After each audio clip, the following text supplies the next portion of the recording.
Amados, quero louvar a Deus por esta oportunidade, pela vida dos nossos pastores, pastor Ziel, pastor Edmilson, pastor Adriano, pastor Matias, todos os amados pastores.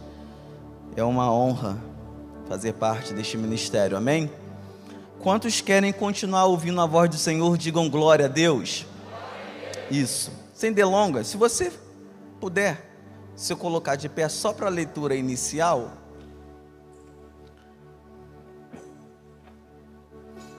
Evangelho segundo escreveu Mateus, capítulo 1.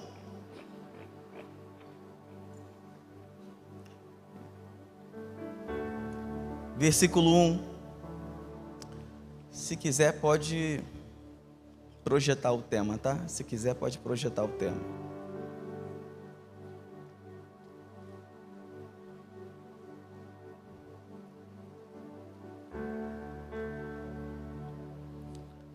Amém?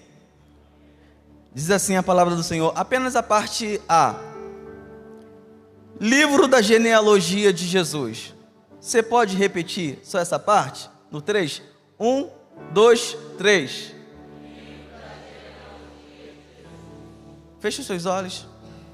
Pai, glorificamos o Teu nome porque esta é a Tua palavra.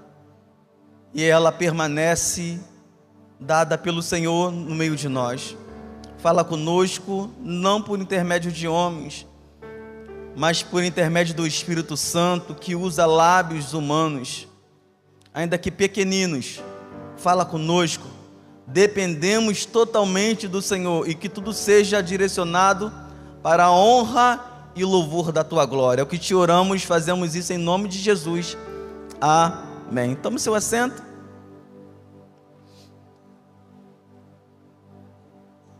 A mensagem que o Senhor me confiara nesta manhã é as 3 mulheres improváveis da genealogia de Jesus. Quem vai escrever esse texto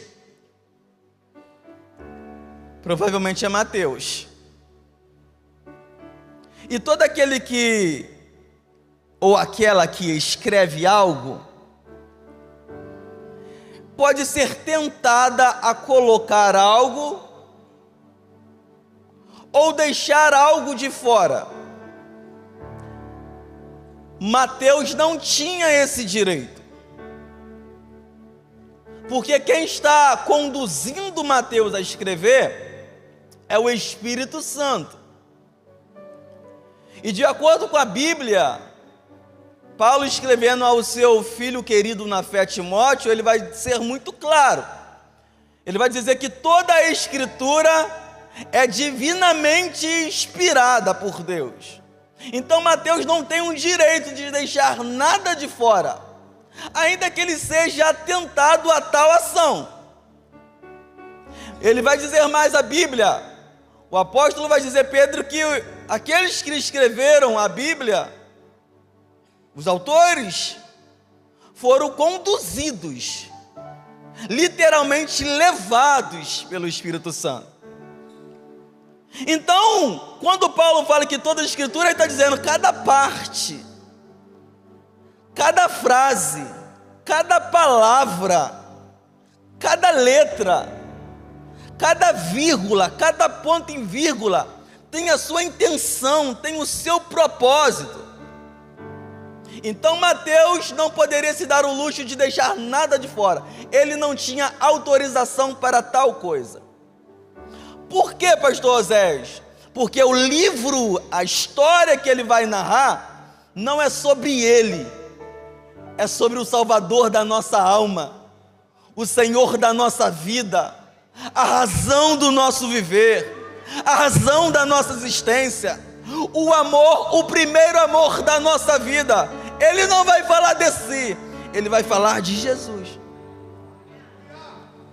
E ao falar de Jesus, ele precisa ser minucioso, ele precisa ser detalhista, ele precisa estar com os seus ouvidos desobstruídos, porque não é sobre ele, não é sobre nós, não é sobre a DEC, é sobre vidas, é sobre o amado da sua alma, é sobre o Senhor da sua casa, aquele que você acordou cedo e veio para cá num culto de manhã, de domingo, celebrar e exaltar o autor da nossa vida. O momento havia chegado. Mateus vai escrever. E o que ele vai escrever? Ele vai começar falando a respeito de genealogia. O que é uma genealogia? É a lista com nomes dos antepassados. É a linhagem. É a origem. É o conjunto de descendentes. É o nome do avô, é o nome do pai, é o nome do filho, é o nome do neto, é o nome do bisneto. Isso é genealogia. E Mateus vai relatar a respeito da genealogia de Jesus. E como ele vai começar? Ele vai começar falando de Davi. Ele vai começar falando de Abraão. E ele vai prosseguir relatando nomes que com certeza ele tinha certeza que deveria estar lá. O Espírito Santo soprando nos seus ouvidos. Mas eu imagino, na minha mente pequena e limitada, chegou o momento que ele colocou alguns nomes, ele ouviu alguns nomes, ele teve ciência de alguns nomes, e ele poderia ser tentado a questionar o Espírito Santo. Será que eu devo colocar isso aqui? Não é melhor deixar de fora? Não é melhor deixar fora da lista? Eu imagino o Espírito Santo falando: não, você não tem autorização. Mas de acordo com a ótica humana, eu imagino Mateus questionando: isso daqui não vai ser muito bem visto, não vai ser muito bem-vindo, não vai ser muito bem quisto, então é melhor deixar de fora. Mas ele não tinha autorização, porque ele vai colocar aqui alguns nomes que na nossa ótica são os improváveis de Deus. Na ótica humana não deveria estar na história de Jesus. Na ótica humana, evangelista Júlio, deveria ficar distante, fora da lista. Na história de Jesus? Sabe quando alguém te interroga e fala: você menciona para mim os nomes dos seus parentes? E pode ser que em determinada ocasião você seja tentado a deixar alguns nomes de fora, porque traz uma história por trás, traz algo muitas das vezes negativo por trás. Mas a gente pode aprender muito com a genealogia. Primeiro, Gênesis capítulo 6, versículo 9, vai trazer a genealogia de Noé, a história da família de Noé, o propósito para o qual Noé foi criado, veio ao mundo. Ele ouviu do seu próprio pai quando bebê: Noé, você vai nos consolar acerca das nossas obras. Que palavra motivadora maior do que essa? Noé é um homem justo, Noé é um homem reto, mas o que fez a diferença na vida de Noé não é quem ele foi filho de quem, não é o seu pai, não é apenas a história da sua família. A Bíblia vai ser muito clara: Noé andava com Deus. Eu imagino Noé de manhã acordando segunda-feira e alguém perguntando: Noé, o que você vai fazer hoje? Eu vou andar com Deus. Terça-feira, Noé, o que você vai fazer terça-feira? Noé tinha a palavra pronta, na ponta da língua: eu vou andar com Deus. Noé, quarta-feira, quinta-feira, sexta-feira, eu vou andar com Deus, eu vou andar com Deus, eu vou andar com Deus. Deixa eu liberar uma palavra para a sua vida e para a sua casa. Não é de quem você é filho, não é o seu status, não é a sua profissão, não é aonde você mora, não é a dimensão da sua casa, não é o tamanho do seu quarto, não é o tamanho da sua casa. O mais importante é se nós andamos com Deus. Eu quero andar com Deus. Tem mais alguém que quer andar com Deus aqui nessa manhã?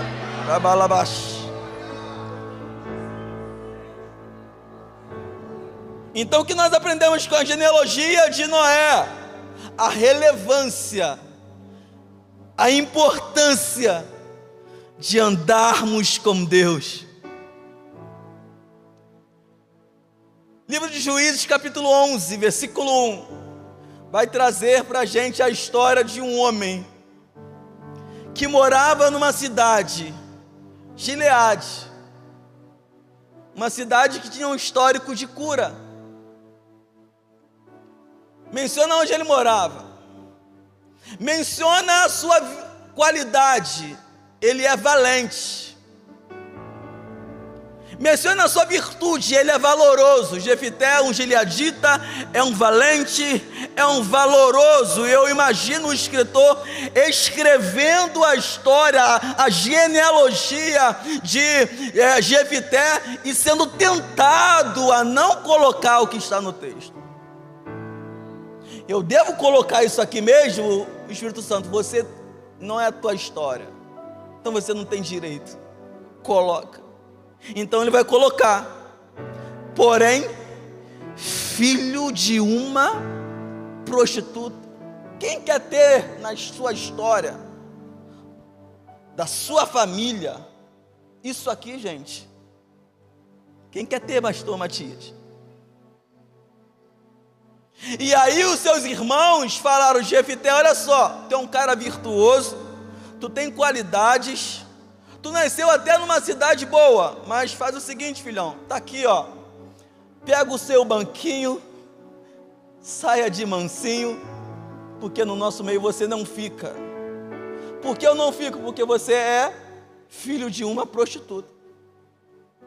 Jefité, tchau e benção.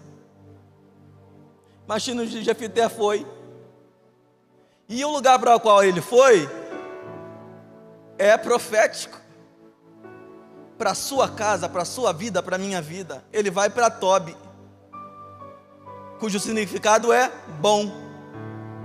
Aos olhos dos irmãos de Jefité, eles pensaram estar fazendo mal para Jefité. Mas quem está debaixo da direção de Deus, quem está debaixo de obediência, quem está debaixo de promessa, ainda que as circunstâncias sejam adversas, aquilo que aos olhos humanos é ruim, são ruins, é lugar de bênção, é lugar de frutificar, é lugar de crescer, é lugar de amadurecer, é lugar de avançar. Jefité vai para um lugar bom. Passa um dia, 2 dias, 3 dias, 4 dias, uma semana. Lá está Jefité em Tobi.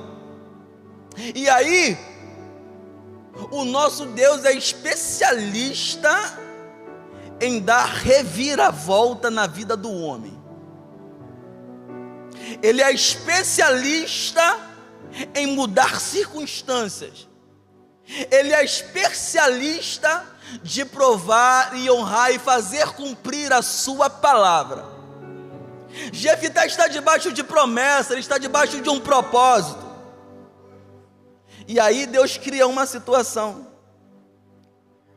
Cria uma situação de dificuldade. E aqueles que tinham mandado Jefité embora, adivinhem? Vamos trazer Jefité. Eu imagino um Jefité à tarde, Zane, tomando café com bolo. Não aquele que você prepara para a gente depois da consagração, mais simples. Eu imagino o Jefité comendo pão com ovo e tomando suco à tarde. E ouviu-se um barulho na porta, toque, toque, toque. A mulher de Jefité indo atender a porta. E ela falou: marido, tem alguém na porta. Quem é? São seus irmãos. Aqueles que te mandaram embora. Aqueles que deram um decreto de negatividade para a sua vida. E agora imagina Jefité voltando, mas ele não vai voltar como ele foi. Ele vai voltar honrado, ele vai voltar exaltado, porque Deus é um Deus que transforma a humilhação em exaltação. Deus transforma as coisas negativas em coisas positivas. Deus muda os prognósticos e diagnósticos para mostrar que Ele ainda é um Deus que cuida dos seus. Jefité volta. Então a história de Jefité mostra que Deus é um Deus especialista em mudar história. Eu não sei qual é a sua história, não sei aonde você nasceu, não sei o que você faz, não sei de onde você veio, mas uma coisa eu sei: independente da sua história, se você decidir andar com Deus, Deus é poderoso para mudar a sua história. O que podemos aprender com a genealogia? Primeiro livro de Crônicas, capítulo 4, versículo 9, vai narrar para a gente a história de um homem chamado Jabez. Repita comigo, Jabez. Repita comigo, Jabez. Obrigado, Jabez. Jabez significa dores. Jabez significa causador de dor. Quem quer ter um nome desse, irmãos? Quem quer ter? Causador de dores. Imagine Jefité indo jogar bola de gudes, soltando pipa. Imagine Jefité indo brincar de queimada. Quem brincou de queimada aqui? Levanta as mãos. Essa geração de hoje não sabe o que é isso não, né? Não saberão não. Jefité brincando de queimada, jogando bola de gude, soltando pipa, caindo, ficando com o joelho todo ralado, mas, e ouvindo da sua mãe: odores, causador da minha dor. Quem gostaria de ser chamado assim? O causador da minha dor, motivo do meu sofrimento. Mas Jefité, diante de um cenário, diante de um quadro, diante de um histórico ruim, ele decide reagir. Ele decide sair do lugar de conforto. Ele decide sair do lugar de inércia. Ele decide permitir que Deus, poderoso, interventor, pudesse intervir na sua história. E o que ele vai fazer de miraculoso, de sobrenatural, de espetacular? Nada. Ele vai fazer aquilo que você sabe muito bem quando a dificuldade bate na sua porta, ou mesmo sem ela bater nela. Ele vai para o lugar da oração. E a oração que ele vai fazer é muito curta, mas com muita sinceridade, pastor Celso, e com muita fé, pastor Matias, o senhor sabe. O que ele vai dizer para Deus? Deus, tomara que me abençoes. Coloca o versículo 10, 1 Crônicas, capítulo 10. Tomara que me abençoes e me alargues as fronteiras, que seja comigo a tua mão e me preserves do mal, de modo que não me sobrevenha aflição. Somente isso que ele orou. Mas é lindo. É lindo. Olha o que diz a última parte. E Deus, você pode ler comigo? Vamos lá. No 3, 1, 2, 3. E Deus, não, você está lendo pouco, com pouca fé, com fé e alto. Vamos lá, 1, 2, 3. E Deus lhe concedeu o que lhe tinha pedido. Agora você pode mudar e colocar algo ali no lugar do lhe. Você vai colocar profético para a sua vida e para a sua casa nessa manhã. Você pode, permita-me fazer isso sem macular o texto? Vamos lá. E Deus... De novo. E Deus... Você está debaixo de obediência, você está debaixo de revelação, você está debaixo de promessa, você está debaixo de alguém que te prometeu e é fiel para poder fazer velar a sua palavra. O que, pastor Odeste? E Deus lhe concedeu o que lhe tinha pedido.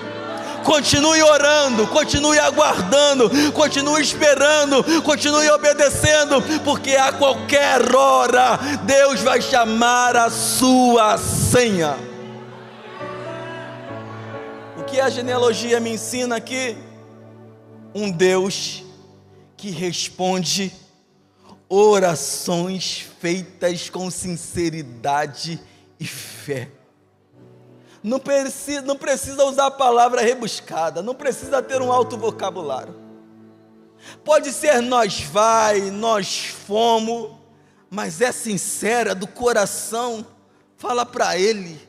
Rasgue o seu coração nessa manhã. Deus, eu estou exatamente assim, eu estou quebrado, eu estou triste, eu estou dilacerado, mas eu sei que existe um Deus que é poderoso para mudar a minha história. Como Mateus não tem o direito de escrever aquilo que ele queria, aquilo que lhe desse a telha, ele vai colocar aqui agora na genealogia, na história do Filho de Deus, do perfeito, do Cordeiro, do Leão, daquele que era, daquele que é, daquele que há de vir. Ele vai ter que colocar na história da família de Jesus o nome de uma improvável. O nome dela, Tamar. E quem é Tamar? Tamar é alguém que fingiu ser o que não era ser, o que não era, para salvar o nome de sua família. Tamar era a nora de Judá. E não foi dado a Tamar o seu direito de resgatar o nome da sua parentela, da sua família, de manter o nome da sua família. Até que ela tem que criar um plano mirabolante para resolver aquela situação. Ela vai fingir, ela vai se passar por uma prostituta cultual, alguém que se prostituía em nome da religião. Então quem é Tamar? É alguém que no ato de desespero vai fingir ser o que não era para salvar o nome de sua família. Alguém vai dizer, tira o nome dela. A história de Jesus, ela não é digna de estar na história da família de Jesus. Ela está marcada, ela está sentenciada, ela está destinada por essa marca. Tira Tamar. Só que Deus, que é especialista em tornar coisas improváveis em prováveis, agiu na história de Tamar. Porque Tamar está no deserto. Tamar está numa situação desconfortável. Mas qual o significado do nome de Tamar? Palmeira.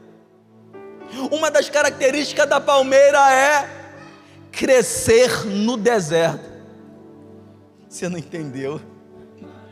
Aleluias. Uma das características da palmeira é crescer no deserto. Crescer no deserto. Quem espera coisa frutífera, benéfica no deserto? Quem espera encontrar um oásis no deserto? Quem espera encontrar um parque aquático no deserto? Mas a palmeira cresce no deserto. A Bíblia vai dizer a história de Ismael, que ele estava no deserto, Gênesis 21, 20.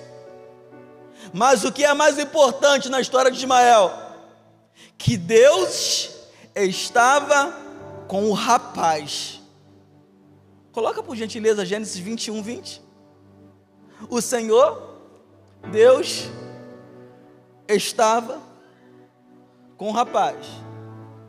Deus estava com o rapaz que o quê? Ah, você não está no culto de manhã não, você não está não. Deus estava com o rapaz que? Olha para esse irmão, e a penúltima vez que eu vou te pedir isso, fala assim, olha, ele cresceu no deserto. Oh meu Deus. Habitou no deserto e se tornou flecheiro, teve destino, teve profissão, Deus deu para ele um propósito. Então pare de achar que esse deserto vai te matar, vai minar a sua saúde, vai matar a sua fé. Deserto também é local de crescimento. Um fiel, aquele que anda com Deus, aquele que acredita em suas promessas, ainda no deserto, eu e você podemos crescer. Tamar está no deserto, numa situação complicada, mas em meio à situação complicada, ela podia crescer. De improvável para a história da família de Jesus, que honra. Segunda improvável, Mateus capítulo 1, versículo 5. Mateus capítulo 1, versículo 5. Salmão gerou de Raabe, segunda improvável. A Tamar fingiu ser, Raabe não, Raabe era. A Tamar fingiu ser prostituta, Raabe não, Tamar era. E se ela era prostituta, havia coisas que ela podia fazer e havia coisas que ela não podia fazer. Porque Raabe está em Jericó, e Raabe toma conhecimento que Deus tinha dado Jericó para Israel, e foi enviado 2 espias para Jericó. E Raabe, o que faz? Raabe acolhe aqueles que vieram em nome do Senhor. Raabe não poderia confrontar o rei, ela não podia. Raabe não poderia se dar o luxo de abrir os portões de Jericó e falar: Israel, seja bem-vindo. Ela não podia, porque havia coisas que a condição de Raabe dava um limite para ela, impedia. Mas havia coisas que ela podia fazer. Ela podia abrigar os homens de Deus. E quem abriga os homens e mulheres de Deus, ainda que não tenha promessa, passa a ter. Quem recebe um profeta na qualidade de profeta, recebe o próprio Deus que conduz o profeta. E Raabe abrigou os espias. E qual o significado de Raabe? Largura. O que é largura? Medida. O que é medida? É coisa cabível a um propósito. Por exemplo, você não pode colocar qualquer portão no muro da sua casa, mas você pode colocar um portão sob medida. Você não pode colocar qualquer tamanho, qualquer medida de uma estante na sua sala, mas você pode colocar uma estante sob medida. Você não pode determinadas coisas, mas outras coisas você pode. Você não pode colocar qualquer tamanho de carro na sua garagem, mas você pode colocar um carro proporcional sob medida. Então medida fala de coisas que você não poderia fazer, mas algumas que você pode fazer.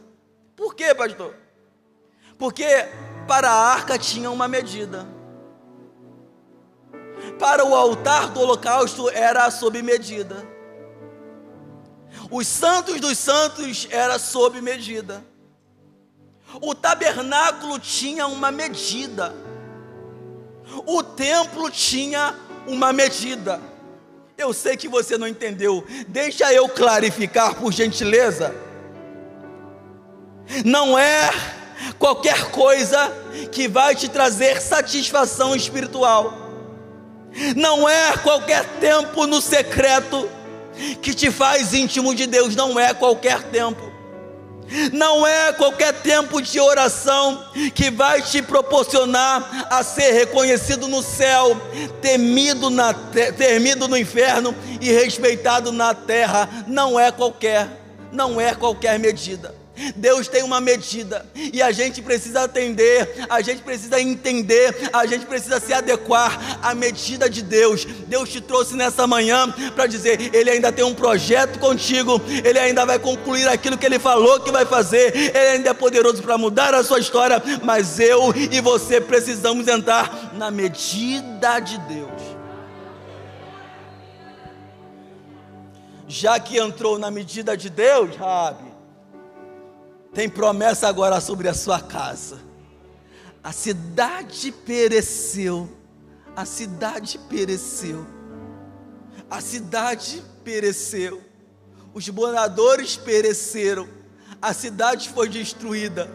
Mas Raabe, uma improvável, pastor Carlos, meu amigo, foi salva, ela e a sua família, porque ela entrou na medida de Deus. Quantos querem entrar na medida de Deus? Quantos querem entrar na medida de Deus? Deus vai revelar a medida que você precisa se adequar, a medida que você precisa entrar, porque há uma promessa sobre a sua casa, há uma palavra liberada sobre a sua vida, há uma história a ser construída com Deus. E tem uma última improvável. Essa aqui é legal também. Na história da família de Jesus, uma outra improvável. Qual o nome dela? É Ruth. Quem é Ruth? Uma estrangeira. Gente. Alguém que está dentro e comete uma falha, tudo bem, mas trazer alguém de fora que está com falha para dentro, e alguém disse: já é demais, né? Já é demais. Ruth não.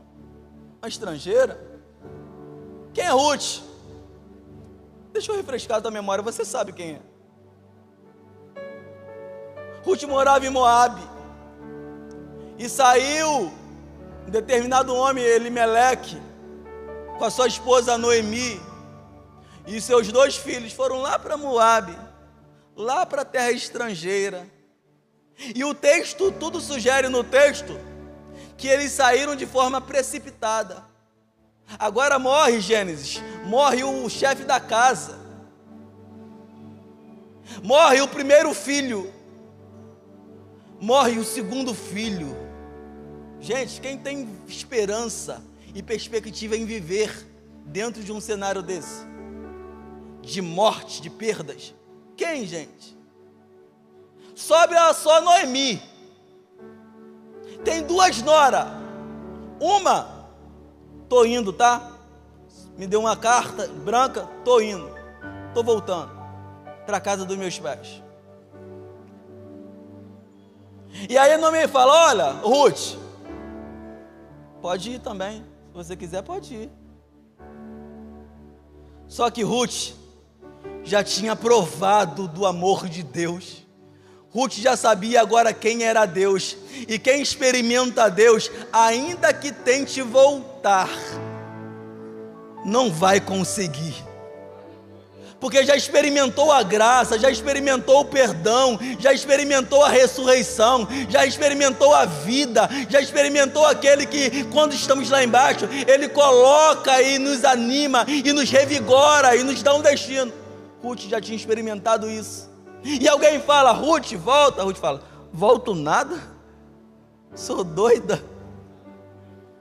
Você é nova, você é bonita, volta, Ruth, para sua terra. Volto nada. Por que você não vai voltar, Ruth? Porque eu já provei do teu Deus. Agora Ele não vai ser apenas o teu Deus, Ele vai ser também o meu Deus. O teu Deus é o meu Deus, eu não volto.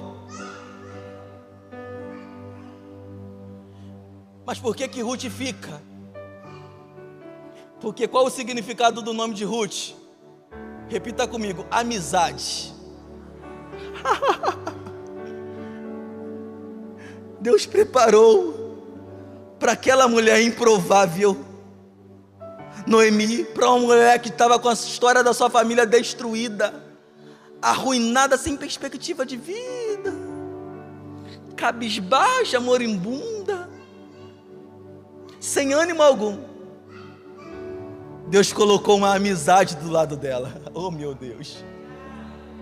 Existem amizades que passam porque nós não soubemos administrar.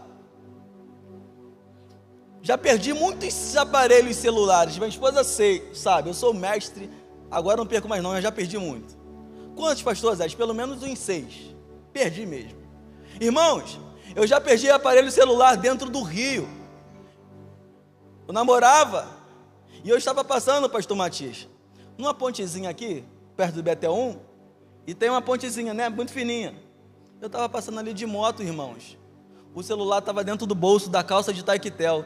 E exatamente quando estou passando na ponte, o celular caiu aonde? Dentro do rio. E eu perdi contatos preciosos. Pastores, amigos, que eu nunca mais tive contato. Porque eu perdi o contato. Existem amizades que Deus tira. Algumas Deus tira. Porque vai falar mal de você, vai te colocar para baixo. Pode ser o início de uma vergonha dentro da sua casa, de uma humilhação. Então tem amizades, entenda essa verdade. E quando Deus tirar, não reclame, porque é Deus tirando. Existem algumas que Deus tira. Existem outras que precisam ser resgatadas. Sabe aquela época de escola? Aquela colega, aquele amigo de classe, que te fazia muito bem, uma amizade saudável, que quando você pensa, você tem aquele saudosismo, que saudade daquela amiga. Tem alguém que já passou por isso? Que saudade daquela colega, daquele tempo. Nossa, a gente era muito unida, a gente fazia trabalho do colégio junto, a gente fazia fofoca junto, a gente falava muita coisa, jogava a conversa fora junto. Amizades que precisam ser resgatadas. Mas existem outras amizades, pastor Matias,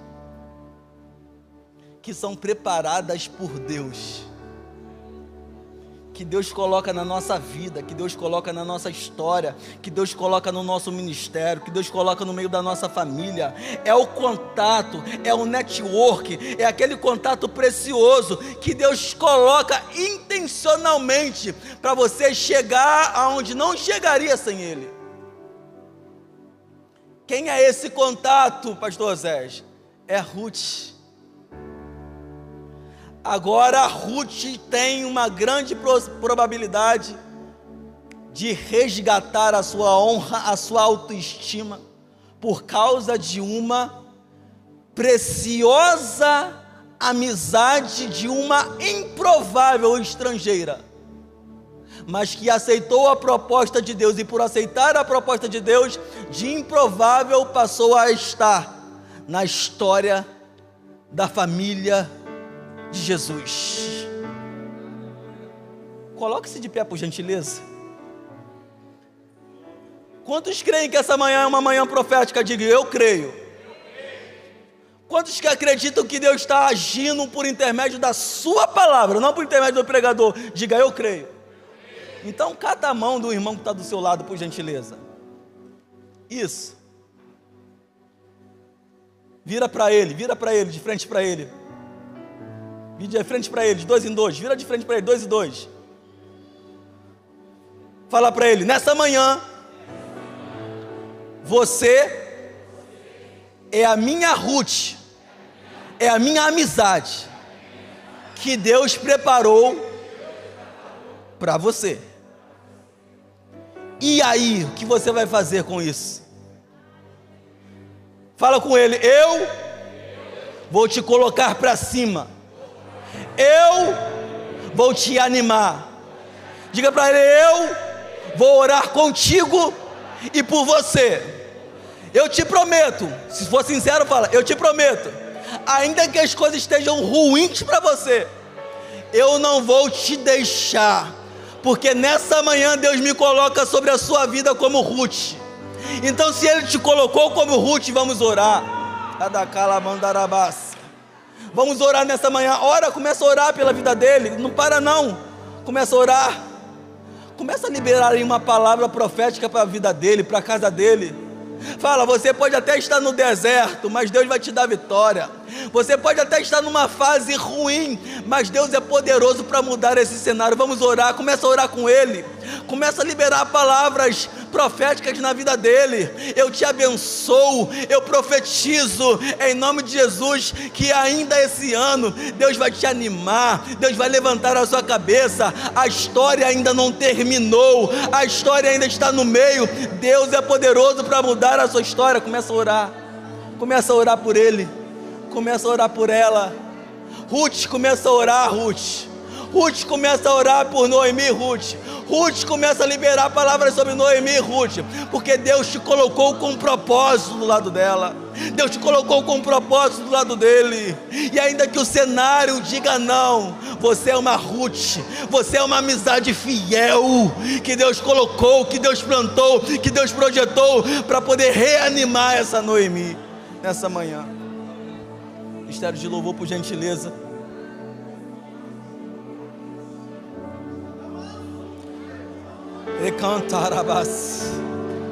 Se você tem glória para dar, dá glória. Se você tem aleluia para dar, diga aleluia. Se você tem línguas dos anjos para falar, diga a língua dos anjos. Porque nessa manhã Deus liberou uma Ruth para poder levantar a sua autoestima e poder te animar para que você chegue aonde precisa chegar, para que você chegue aonde precisa chegar, para que você vá aonde você precisa ir. Por quê, pastor Zé? Porque Deus plantou uma Ruth na sua história nessa manhã. Canta Calaxermenas.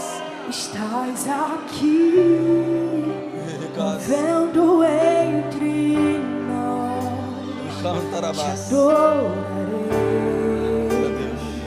Te adorarei. Estás aqui, mudando destinos. Te adorarei. Levanta suas mãos para o alto. Levanta suas mãos para os céus. Vamos adorar. Porque nessa manhã Deus colocou uma Ruth na sua história. Você não vai parar onde você está. Você não vai permanecer no estado de inércia. Porque nessa manhã Deus está preparando uma Ruth para te ajudar. Estás aqui, transformando nossas vidas. Te adorarei. Te adorarei. Glória! Aleluia! Na escuridão, meu Deus, é quem tu és. Meu Deus, é Deus de milagres, Deus de promessas. Adore, adore, adore, adore! Luz na escuridão, meu Deus. Glória a Deus!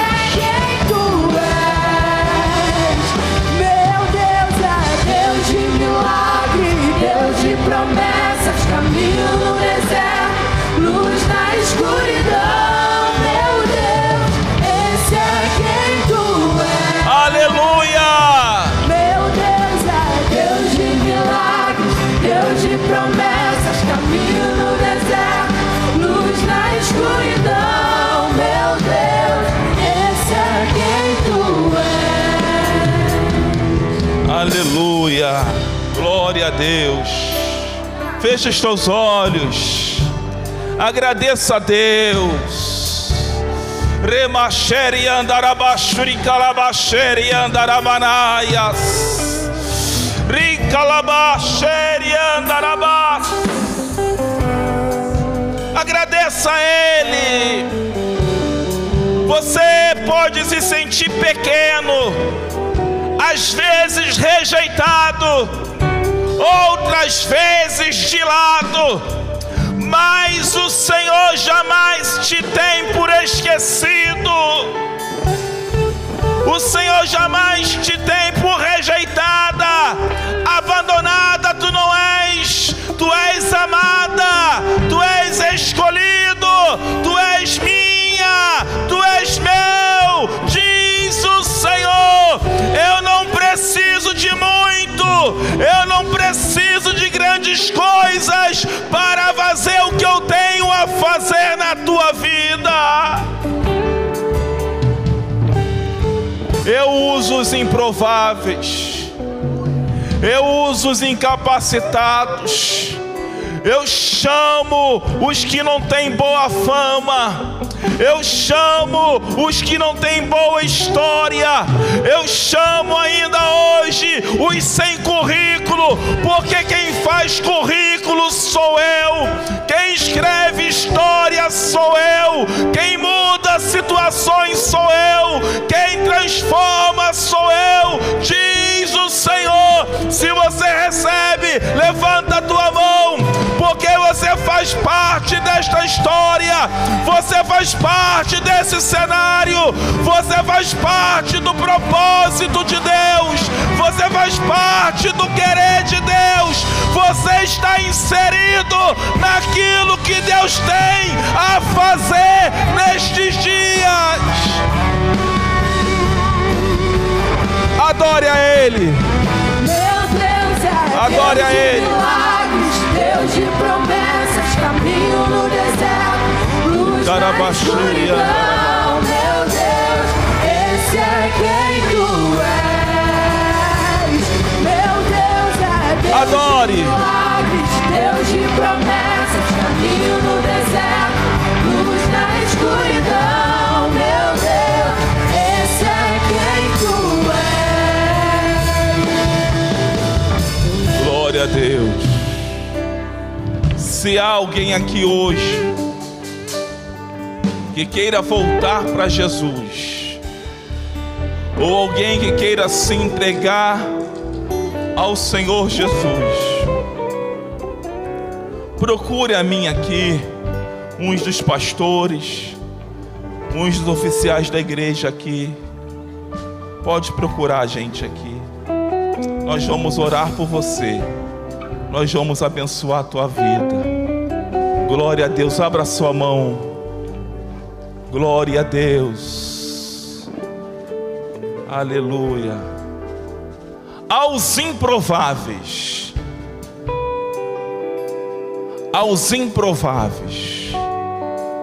porém não esquecidos por Deus, que a graça de nosso Senhor e Salvador Jesus Cristo, o grande amor de Deus Pai e as doces consolações do Espírito Santo de Deus sejam com toda a igreja de Cristo, e os improváveis digam amém. Envolvemo-nos para não sermos